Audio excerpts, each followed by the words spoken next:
వస్తుందేమో ఈ అవకాశం. విను, వచ్చి తెలుసుకో. ఒక 10 నిమిషాలు టైం కేటాయించు, లేదా ఒక గంట కేటాయించు. అక్కడ 3-4 గంటలు సినిమాలు కూర్చోట్లే.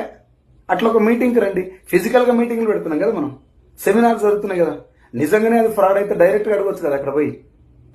ఇంటికాడ కూర్చొని కామెంట్ పెట్టడేందుకు కాక అందరికీ చెప్తున్నా, మన అందరివి ఈ కామెంట్ పెట్టే బ్యాచ్ అంతా దాదాపు పేదరికంలో ఉన్న బ్యాచ్. మనందరం కరెక్ట్గా చెప్పాలంటే మనందరికీ ఏం తెలియదు. తెలంగాణకు సీఎం ఎవరుంటే బాగుంటుంది, ఆంధ్రాలో ఎవరు పరిపాలిస్తే బాగుంటుంది, ప్రధానమంత్రి అయితే ఎవరైతే బాగుంటుంది అని చెప్పేసి కూడా మనం మాట్లాడతాం. మన ఇంట్లో కరెంట్ బిల్ కూడా చక్కగా కట్టనీకి రాదు మనకి నెలకి. ఆ బ్యాచే ఎక్కువ కామెంట్ చేస్తుంటారు. సో దయచేసి అందులోకి వెళ్ళి బయటికి రండి. ఏదన్నా ఒక industry, not only network marketing, ఏదన్నా ఒక బిజినెస్ ఆపర్చునిటీ వచ్చింది, ఒకరు వీడియో పెట్టారు, వాళ్ళకి ఇన్కమ్ వచ్చిందని చెప్పారు, అడగండి వాళ్ళని. డబ్బు ఎలా వస్తుంది నిజంగా?